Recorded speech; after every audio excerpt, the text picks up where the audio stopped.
Hello and welcome to part 2 of my Pokemon Sword and Shield Nuzlocke. In the last video, we put together a team of 6 that we felt were the right types to go to the grass, water and fire gyms without getting their backsides handed to them. But one thing I was thinking about after the last video was the fact that I don't really have the right moves yet to do any damage to the gym leaders. It's all Pokemon that they can't really hurt, but as you can see with Bungle here, he doesn't really have the moves to electrocute anything water. It will just a normal attack them. That's it. It's the same with a lot of the Pokemon. They've all just got quick attacks and early game moves, and your Thunder Wave's not going to do much in a battle. It's not going to help me very much. My Raboot is obviously good enough. Nina's got some moves that will peck and hurt, and Mooch is just useless. Look at the state of it. So yeah, first part of this really just going to be about hitting the locals and leveling up a bit, making sure that we can just learn some moves, get some levels under our belt. Even if we're just using quick attack, but it's a much higher level quick attack, that's going to do more damage. We also got our first new recruit from the next route, Zigzagoon, which I just figured would be useful. You know, dark type, he evolves into a really cool type. It's something that I really wanted to catch early on, and we called this one Fodder at first, but his name got changed to Cliff. You'll see that just changed to Cliff randomly. Basically, I was letting chat name them, and they weren't about at that point to give a name. It was their turn, and that's it. So we went into the mines next to do some leveling up, and I didn't want to just catch the first thing I saw. Nina also evolved at this point after the first battle, which is really useful. She's someone I want to get a Corviknight. Getting a Corvisquire highlight here, but I really want a Corviknight. They're a beastly Pokemon in this early game. Really want one. So my plan was to keep leveling up and just pick what I could catch once I'd seen what was in there. So I didn't want to go for a Woobat, but just deciding between these two was the main thing, and we went for the Roggenrola. Now, this seems like a terrible one for a grass and water gym, but obviously it'll be fantastic for the fire gym coming up later. Again, chat wasn't able to pick a name at this point, so he got the lovely name of Fodder 2, which I think suits him. I don't think he ever changed. I think he remained Fodder 2 forever, but he was going to come in extremely useful when we went to the fire gym. I thought Bede would be quite a good test of our team's strength, see whether we could beat someone who's supposedly meant to be like the president's pick. And we absolutely smashed him without any effort, so it wasn't worth showing. I also just went around beating up the locals here and just leveling up a bit more, just making sure that no one was going to catch us with any gotchas and that kind of thing. There was a lot of wild Eevees here, so Meowths, Eevees and Boltons, and I thought, you know what, Mooch was a write-off. Let's get Mooch too. And so we caught it and off we went. It seemed like a good option. Might be possible to, come in clutch later on, just evolve it into a specific type as and when we need it, if we need it. And then basically I was ready to go for the gym. So we went through the initial meeting with the gym leader here. I kind of figured he's not going to be a challenge. Gym 1's never a challenge. I feel like this should just be lots of one hits, lots of fires, lots of just kicking their heads in. And Milo does not know what he's in for here. The rest of the gyms will obviously be a bit more of a worry. But no, I just figured you're a grass trainer. You're the first guy here. You're basically going to embarrass yourself now. So the gym challenges are a little bit different in this game in that you have to do a big puzzle first. Now, I am denied about what was best to do with this. Basically, I put the puzzles in and the videos were nearly an hour long. And I just thought, no one's going to want to do an hour-long video. So I've just kind of done a bit of an intro to each gym where I show you kind of what it was about, what you needed to do, herd these sheep in, and then I've just kind of gone, oh yeah, brilliant, let's just skip to the end. Whee! So it's safe to assume that I beat everyone in there. No one died, and everything was pretty simple. Again, I mean, to be fair, there were parts of this that were a bit challenging because I couldn't remember exactly how to do them, but only because I was trying to avoid battles and stuff like that. So first gym battle, it's a pretty big deal. I felt like I didn't want to humiliate myself here. I'm in front of people. I'm talking a big game. I'm telling everyone that Milo's going to get his backside handed to him is going to be an easy hit. But like I say, there is Dynamax. They can put a Pokemon out that is going to surprise me. But I mean, we all know Milo's not a difficult gym leader, and this battle is just a formality. Hopefully, he says. Now, obviously, with this battle, I'm going to be leading out with Blaze the Raboot, and Milo's leading with his Gossifleur. Now, I didn't actually realize he only had 2 Pokemon in this battle. I feel like I over prepared a bit for it, considering I have a Fire type starter and I've literally just one hit Gossifleur. Now, I also got a little bit cocky then because I thought to myself, well, I don't need to change, and I probably don't need to Dynamax because his next Pokemon is made out of grass too, Eldegoss. So I just stuck with it. I just hit a Flame Charge. He Dynamaxes, and I just thought it's a slight gamble. I kind of regret it because I don't remember what moves they've got, so they could have pulled a move that did a lot of damage, and then I might have lost my starter straight at the beginning. But actually, I'm doing a third of their health in one go, so 2 more hits. Hopefully, I'll be all right. I did take a deep breath in at this point, but seeing that, I thought, okay, quarter of my damage gone, not too shabby. I feel like looking at this back, watching myself play it, this is where I should have probably at least taken a step and thought maybe I need to change things a little bit, or Dynamax. It wouldn't have hurt to Dynamax because that one hit again. It turns out actually I'd miscalculated. It was a third again, but I am faster. Flame Charge first move. Bosh, didn't even need to Dynamax. Milo's done, and I mean, as we said, this gym wasn't supposed to be a challenge, but seeing how few Pokemon he had made me realize I'm over preparing. I feel like I got a lot of confidence from this battle that I was going to take into the next battle, the next gym battle against the water gym. But it's milestone done. First gym underway. I am now on the trail to be a Pokemon master. I've beaten the first gym challenge. Milestone 1 achieved. I feel like this is a big moment in the Nuzlocke. We've not had any deaths, any losses, and I'm feeling really confident that I'm going to do this. This is going to be doable. I can get Pokemon up to level 25 now. My teams can get a bit beefier, and everything seems to be coming up Sheepdog. So, yeah, here we go. We're going to shake his hand for what seems like an eternity, and then we're going to move on. The route to Nessa's gym is pretty straightforward. It's basically a straight line, so there's not that many opportunities to catch new Pokemon here, and there's not a whole lot of people to battle. Like, these two tackle you for a double battle, and they weren't a challenge. The levels are still relatively low here, so I feel like the gap between, I assumed the gap between Gym 1 and Gym 2 wasn't that high. They were easy to beat. I had to wander around to see what Pokemon I could catch here, what the options were. We had a Spritzy and a Stuffle here, and I just thought, I don't see them being that useful at the moment. This Spritzy really wanted me to catch it, and I did consider it for a moment, but I went for Drifloon instead because I'm a big Drifloon fan. So I've been just doing a one-shot throw here with all the Pokemon we encounter, and so far it works really well. Now, chat kind of let me down a little bit on the naming. I'm going to say they saw a ghost. They went for Casper. I'm blaming them entirely for this one. I feel like it's not the most original name. They come up with some much better names later on, but I mean, it's not their fault. I couldn't come up with names either. I'm terrible with names, but I feel like Casper was one of our low points, along with Mr. Whippy. Not the best names. Now, I'd been really looking forward to getting Toxel. I feel like Toxel was going to be with us through the entire battle. They're going to be the one who's holding the cup at the end, rocking out in the stadium. And this moment was a big moment for me, a big long time coming thing. I really wanted it.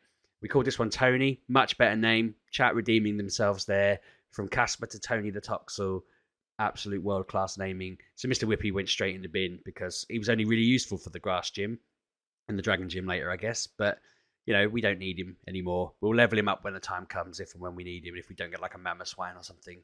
So we go off and we meet with Nessa. You have a little gab with her about the fact that she knows who I am and I know who she is. And she is an awesome trainer. I think she seems much more badass than Milo. Milo just seemed like he was there to get his backside handed to him. I knew, just seeing her, she's going to be a challenging battle. I planned to head straight for her, just go straight for the battle, and then I realised down here that there were these little pools of water. So I had a chat with Chat about whether it was something we could have a go at, whether we could try and catch something here. We ummed and ahed, we did a little poll. We weren't sure whether it counted as an official different area, but on the map, it wasn't part of Route 5, it wasn't part of Route 4 or anything else. It was a separate town entirely. So after a bit of just double checking we weren't cheating, we decided, yep, this officially counts as a different route, a different area. And I stuck the old rod in to see what I could catch. I was begging it wouldn't be a Magikarp. I didn't want something that was going to take ages to sort out. And we were blessed with a Basculin, which is very cool, but did not want to go in the ball at all. Now, this ended up being quite a long back and forth. We tried everything. We didn't want to kill it, but we also didn't want to lose our first Pokemon to a bloody wild Basculin. I mean, of all the things. So I put Nina out hoping that she'd be able to do the job. It went on and on. People were getting injured. Look, Bunkle's injured, Cliff's injured. And I just decided, do you know what? I don't want to lose anyone. We'll put out our least decent Pokemon, the Eevee we got in a trade. No, the Eevee we caught in the wild, sorry. I thought this was Mooch, if I'm honest. I thought this couldn't evolve. But we got through it. We're throwing a ball. We could do this. We'll throw the ball. We'll keep throwing net balls. It's going to go in eventually. If I just keep reviving the Eevee and I keep throwing the balls, eventually one of them is going to hit, surely. So here we are. I'm giving everything I can to Eevee to keep it going. We're trying to weather the storms, weather the attacks, and Basculin's thankfully wasting his goes on Scary Face, which is handy because that's what we want. We just keep throwing those balls, throw. I feel like you're seeing a very abridged version of this battle. This went on forever. Again, I left the whole thing in the original edit, and it was so long. I tried all the different balls that I had just to see whether anything different might just, I don't know, trick the odds, make the odds change, work in our favour. No ball was working. Nothing. There was nothing I could have done here to get this in a ball any quicker. It was just not having it. I also didn't want it to run away because I feel like I'd just hacked the system. I felt like I'd discovered something. And getting it this far down, it was just a matter of time before it went in a ball. But it was just winding us up. And again, it would attack. I would heal. I would throw balls. It just felt like the game was tormenting me, saying, Sheepdog, you thought this was going to be easy. You thought you were going to smash this. And I'm here to tell you no. So these flails, I feel like it just represented everything about this challenge now. So as you can see, it's still going. I'm still talking, but the battle's just never ending. Getting the ball, Basculin. So it's not doing it. Aquajet kills Eevee. Our first death. I'm absolutely gutted. I could have ran away, but I just thought, do you know what? No, we'll send Casper in. We'll hope for the best. I feel like this was foolish because it could have done bite and he could have died, but we kept going. Just throw the damn balls. Get in the ball. Awful fish. You have to catch. And this time he does. So there we go. We finally got a new team member at the cost of another team member who was going to be a really useful utility until they were struck down in their prime. We decided to call Basculin Ripper because he was a Ripper, which is another good name from the chat. He's murdered. He's got blood on his hands. And Eevee is the first person to fall. Gets released into the wild. At this point, I'm feeling a little bit disappointed that we've seen First Blood now. We've lost our first Pokemon. I feel like we got a good Pokemon in replacement. Like Basculin seems pretty powerful, and I just wish there was something we could have done to catch it sooner. And then I meet Ball Guy, who just feels like he's mocking me and says, "Hey, nice fishing rod. Here's a lure ball. If you use this in a fish Pokemon, you'll get it a lot quicker." And I must admit, this stung as much as losing Eevee, because basically it's the best ball for catching Pokemon that live in water, and it would have probably done him straight away if we'd come here first. So that seemed like a big one in the eye from the game. So we headed straight for the gym. This challenge, again, is a really big puzzle, wandering around, turning water tubes and stuff. And again, I did leave it in originally, but it just made everything really, really long. So I just showed you the cliff notes of we did lots of battles. There were so many battles. And then Little Cliff evolves into a Lanoon, which is fantastic because I really want an Obstagoon. I feel like that was a great addition to Pokemon Sword and Shield, and we're one step closer to getting him. So once we've done all the puzzles, we got into the final battle at last. Now, obviously, Blaze the Raboot is on the bench for this one, which is a bit of a disadvantage for us because she absolutely smashed Milo. It was all one-hit wonders all the way through. And in this one, there's 3 Pokemon instead of 2. And I'm kind of just dealing with they're not really the B team, but Nina and Bungle are the only ones that I really feel comfortable using here. I know that she's going to mainly be water types. They're not got any moves that I can think of that would really cause massive damage, but Nina versus Goldeen feels like, anything versus Goldeen should be a win. Goldeen is the sort of Pokemon that I just don't really, it's one of the few Gen 1s that I don't like. And see, pathetic, no damage, a couple of plucks and it's nearly dead. She uses a move for more speed and it's like, well, I'll just use Swift and you'll be done. See you later. Toodaloo. Now, we also got a new follow there. I try and make sure not many of that comes in the videos, but this was originally a Twitch stream, so there is going to be some of that every now and again. Aracuda, I'm not really sure about because obviously it's a Gen 8 Pokemon. Now, I haven't had 20 years to learn it moves inside out and that kind of thing. Aqua Jet didn't do much damage there. I mean, I always felt like the first hit from them could either be a world-class one hit or nothing. I ended up killing it pretty quickly, though, so I figured it's probably just a fodder. Now, the next Pokemon I knew was going to be the one that would Dynamax, so I figured let's get Mr. Bungle out because he can just Dynamax and electrocute them. I was thinking, thunder, thunder, thunder. What could go wrong? It's a water gym. Yippee, let's go. And then I saw Dreadnought, the water rock Pokemon. I thought, poo, okay. I still wasn't sure how much damage lightning could do because he's still half water. Is that just going to make it normal attack? I kind of don't fully. I think I understand the way it all works, but then I'm like, well, surely if one's super effective and one's not effective, that should middle it out. So I just went with it anyway. I figured let's suck it and see what could go wrong. Whose lives are at stake here? Not mine. So I watched this Bungle Dynamax. She gets the first move, and I'm just thinking this is going to be horrific. But water, actually half damage, not too shabby. I can give him a potion for that. Let's see what lightning does. And 1/3. So if I potion just right, maybe we'll get through this. Maybe it'll work out okay. But I'm a little bit nervous because there is still a chance he's got a move that is going to smash Bungle. And at the moment, they're just using the old Geezer. So, actually, Geezer does just murder him. It absolutely murders him. And we've really lost one in anger now. I'm gutted. And I sort of remembered then, I mean, Nina, I don't want a rock move killing her. So it's up to Ripper to maybe come out and show us what he's made of. Considering he's neutral type, he can't really die from a Max Geezer. But he's still got to make it through one Dynamax move. And I really don't know whether he's going to do it. It just scared the heck out of me, this whole thing. I mean, look at that. 2/3 of the damage done straight away. Now, fortunately, this is the move where he was going to shrink, but we are still at a bit of a disadvantage there, and I don't want to lose anyone. I mean, we don't want to make a mistake and put a Pokemon in that shouldn't be there, so we heal Ripper up and just hope to God that it doesn't have any good moves, and it does. It has nothing but good moves. Nessa doesn't mess around. She's just badass. She's really cool. I like this trainer a lot.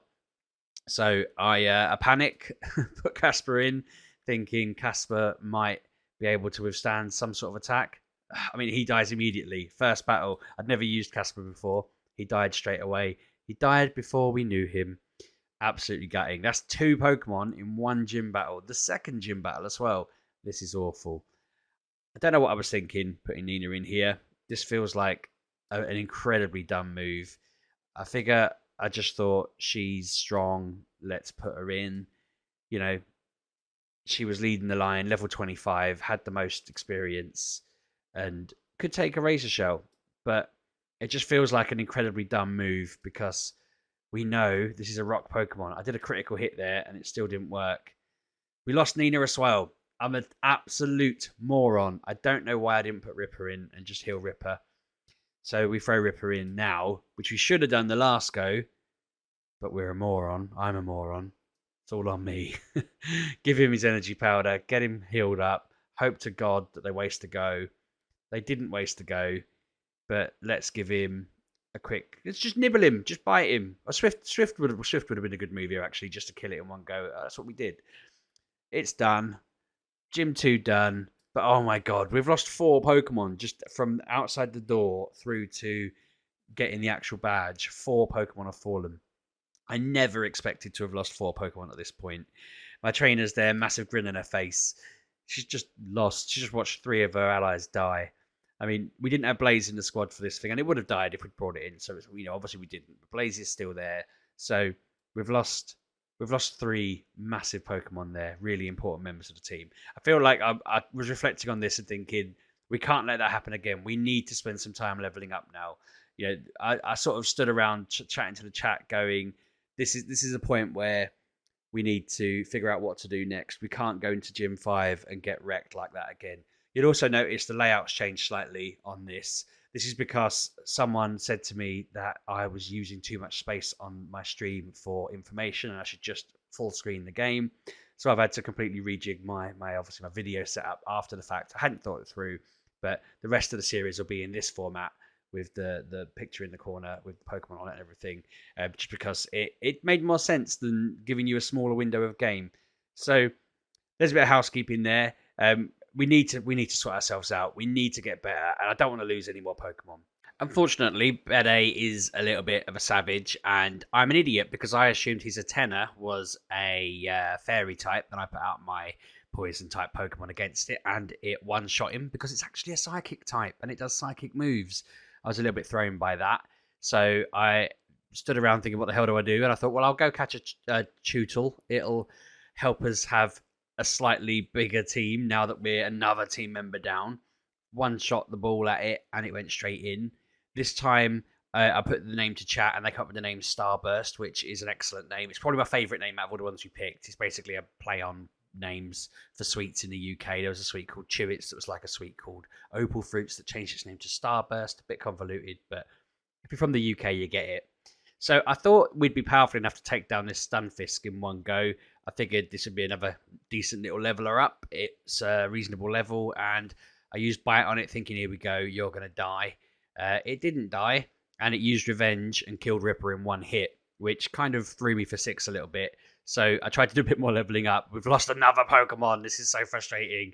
So a bit of leveling up with these workers, and I thought, you know what, we're ready for bigger challenges now. So I proceeded on to the battle with Team Yell, the double battle with Hop. I was there fighting with Cliff, and he was sending out his beloved Wooloo. I kind of just hoped that Wooloo would absorb all of the damage. I also bottled it and went with Blaze very quickly when I saw that their Pokemon weren't too shabby. They also had a Cliff, and I just thought, I don't know, maybe fighting moves would kill both of these quickly. I basically watched as Wooloo did nothing, just stupid moves that helped nobody. Double Kick made short work of these, getting them right down to low health very quickly. I still wish I'd got a Thievul myself early on, but I just figured we're all right. Just keep kicking it. Just keep kicking it. Wooloo does nothing. More defense, just really weak hits. The old double kick was super effective. I felt like this is going to be a walk in the park. We just kick them all, kick them all, kick them all. Job done. We're all leveling up. People are looking good. The team's looking weak with bloody Graham in it. Graham being in the team is a sign that we're absolutely creaking at the seams here. We are low on bodies, but being able to double kick their Lanoon and just send it packing is definitely a good sign. I just figured this would be a battle to get everybody back up, get our spirits up a little bit, get us in a good place, make everything good. Liepard again, weak against kicking. Pancham, I'm kind of thinking, I couldn't remember if it was normal or fighting as a baby, but I figured it would have some fighting moves. But again, we should be able to just give him a good kicking. Now, Liepard didn't die as quickly as I would have thought it would there. And it hit Blaze and knocked him out of the battle, bringing fodder straight in, which is a panic because I don't get any control over who goes out there. And some of those are very low level, as you can see. This was supposed to be an opportunity to try and let them sit on the sidelines and watch the team grow. So I go with Cliff thinking, he's basically our second highest team member there. Starburst is too new. We've only just got it. I don't really know how to use it yet. I should probably stick with Cliff or Blaze. I should have just put Blaze straight back out and maybe healed it, but Wooloo's gone down. Hop's Wooloo's dead now. And unfortunately, so is Cliff, because I completely forgot when I put my dark type Pokemon out that he was up against Pancham, who was going to kick him. I'm an idiot. I can't believe I did this. And I'm in an annoying situation now because I basically need someone to withstand one hit so I can heal Blaze. Graham will die instantly. Starburst is weak against being kicked. Mr. Whippy isn't weak against being kicked, but is low level, and Fodder's weak against being kicked. So Mr. Whippy draws the short straw here. We decide that maybe there's a chance they might survive. There's a chance that they might just get a move that does no damage up against them. There's also a chance they'll kick Hop instead. He's put Corvisquire out, and I mean, that's a good enough Pokemon that it could do all the damage itself if we're lucky. So here we go. We quickly try and heal Blaze and hope for the best. I mean, surely luck could shine on us at least once in this damn cave. But no, Liepard gets a sand attack out on Corvisquire, and now Corvisquire is as useful as a chocolate teapot. Pancham's avoided his attack. The low sweep is in. Mr. Whippy is dead. So it's all on the Blazosaurus to go out there and kick their heads in, and she is going to oblige. She's just going to come out and not die. So Pancham's down, Liepard's down, And that's the end of the battle. Now, Starburst has also decided to evolve, which is fantastic timing because our squad is extremely threadbare now, and we're basically just holding it all together with sticky tape and wings and prayers and all of that.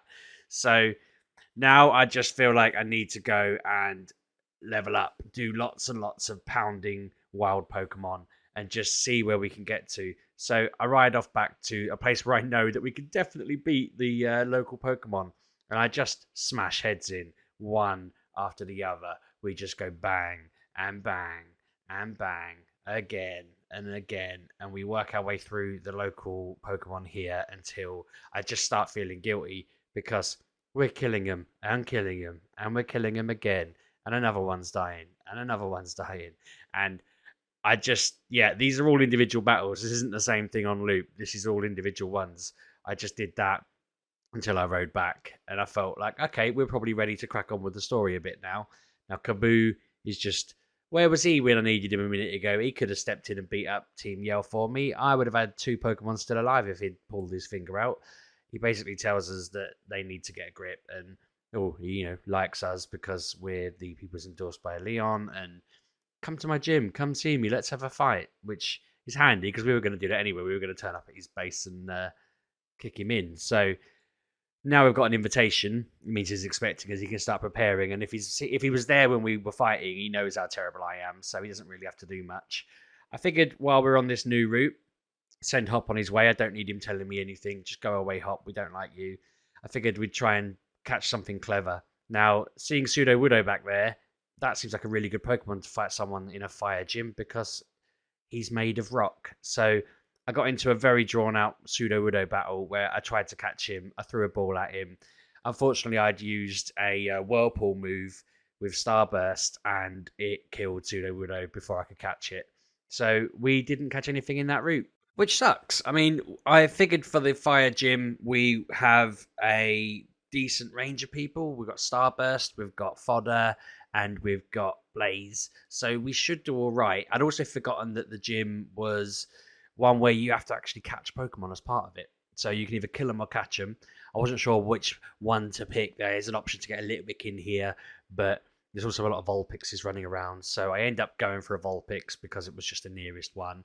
But it meant that, I have a neutral resistant, they're not going to die against a fire hit. They might be handy. They might come in clutch. So threw the ball, caught first time, into the team they went, and Gareth became a member of our squad, which was very, very handy if I do say so myself. I skipped through a lot of this, doing lots of battles, killing Center Scorch, killing the other ones that come up here, and Fodder evolved, which again, very, very handy because obviously he's made of rock, and that could be very good against Kabu. But hopefully we won't need him. So we've completed the challenge, and they're telling us how great we are, and here we are. We're running into the battle with Kabu. I think I'm saying his name right. Kaboo, something like that. It'll do. I suppose Kaboo fits Kabutops. That's interesting. He should have been surely a rock water type trainer, but he's doing his little weird walk. I'm doing my normal person walk. Even sped up, his walk doesn't look any better or appropriate. Now, I kind of feel like this battle shouldn't be too difficult. He says he's supposed to be the big barrier, the big difficult one, the challenge. But as you saw, Nessa was the huge challenge. I feel like we're geared up to beat this, especially this Ninetales, quite quickly. I mean, Starburst here, Whirlpool, Rock moves, Rock Tomb there. There's just too many moves that should help us beat it. I kind of figured if I start off with a Whirlpool, at least if things go badly, that's there. It can just keep picking away at them. Slapping a little rock on there again as well, hoping it'll just knock us straight out. And it does, so that's very handy. If I can just use Starburst the entire way through, we'll be laughing. This will feel like, again, massive over-preparation, massive overkill. Arcanine, slightly worrying. I don't really want to get burnt, but can you burn a rock made out of water? Seems unlikely, but apparently you can, so that's a bum. And Rock Tomb didn't do as much damage as I probably would have expected it to. So, water. Come on, Whirlpool it. And hopefully just whittle you down bit by bit with that. Although, being burned, I don't want to lose Pokemon to status effects. I don't want someone dying because I didn't heal their burns quick enough. I feel like I've got a bit of time on hand, but it is still a bit of a worry seeing them get whittled down bit by bit by bit every go. So I figured I'd better heal. If we can just keep Starburst going long enough, I can heal the burn later. It's not really the end of the world. Just keep that health high enough that, I can just get it with a few Rock Tombs and Whirlpools. It's annoying that nothing really does as much damage as you'd want it to, because I know he's still got his Dynamax Pokemon to come, and I'm not going to use my Dynamax until we get there. But I don't want to get stuck in a permanent loop of restoring either, because you just never know when they're going to get some sort of one-hit crit that you haven't expected. I figure they probably expect you to catch a Dreadnought. I'm always nervous that the game might have planned ahead and figured you'll get one on the way. You might have the water starter, so it needs some aces up its sleeve that you're not going to expect. Now, I went with Blaze here because I figured it's not going to take fire damage. It's not going to be worried about getting burned. It will just kick and hopefully do damage. So giving it a good hard kick is what we want to do here, and just hope that it goes down. It's a lot quicker than us, though, so it's getting the moves in, and kick isn't doing that much damage either. Arcanine is beefy in this. I mean, I wasn't really expecting it to take so many kicks, but I suppose it is the legendary dog from old that, Pokemon really loves this dog, doesn't it? Everyone loves this dog. Is there anyone in the world who doesn't love Arcanine? It's a great dog. I considered having a Sheepdog logo that was basically a black and white Arcanine, but I couldn't find someone to make it for me. If you know anyone, let me know, because I'd love to see it. Couple of double kicks there. Arcanine's down. Blaze is a hero. Hopefully the next one, Center Scorch, oh god, is hopefully we can get Starburst back out there to just Whirlpool and Rock Tomb it.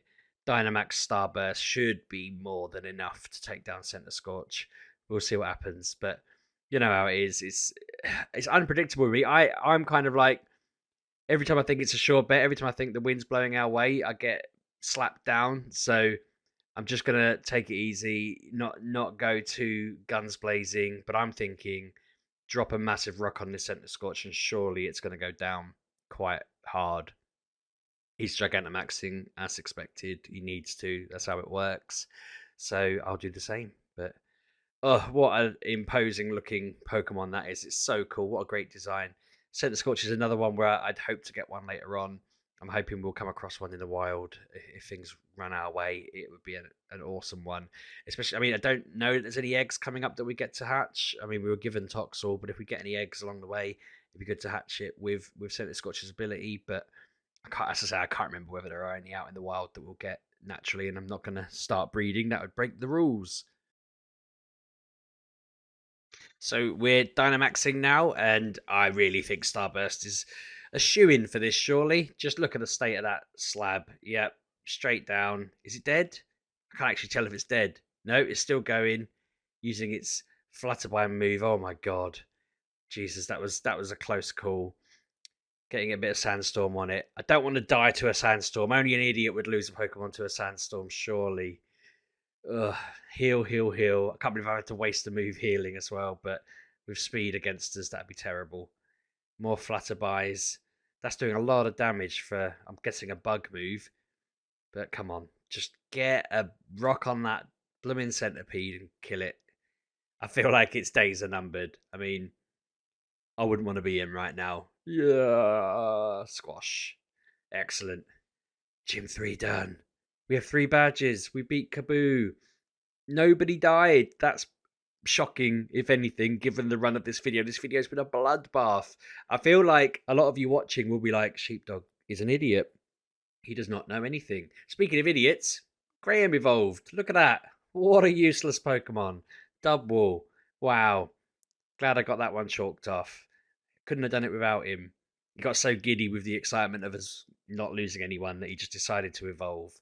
Kaboo doesn't look very impressed either, I imagine. He's seen me in the caves. He saw how many Pokemon I lost, and now he's just been beaten by me himself. That man looked defeated when he fell to the ground. That's a very begrudging handshake.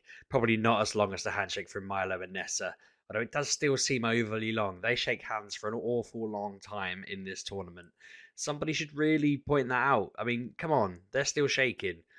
Speaking of people that we don't like, here's Hop again. Hello, Hop. He's very shocked again that I've somehow managed to win. I'm going to wrap up here because he's just waffling on, and the other leaders come out and tell us that we were really good and we should go and do more gyms. And obviously we're going to do that because we're on the gym challenge. But yeah, thank you very much for watching my second video. I hope you've enjoyed the first two. videos 3, 4, and 5 are going to come out over the next 3 weeks on Thursdays, basically. So if it's Thursday, go on YouTube and you'll find part 3 or 4 or 5, depending on how many weeks it's been since this came out.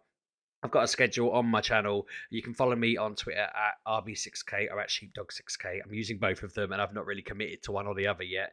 But you'll find me on Twitter. You'll probably already know me if you're watching this. But yeah, I hope you've enjoyed yourself. Let me know in the comments down below what your thoughts are. Subscribe so you get notifications. And hopefully I'll catch up with you again soon. Thanks for watching, folks. Bye-bye.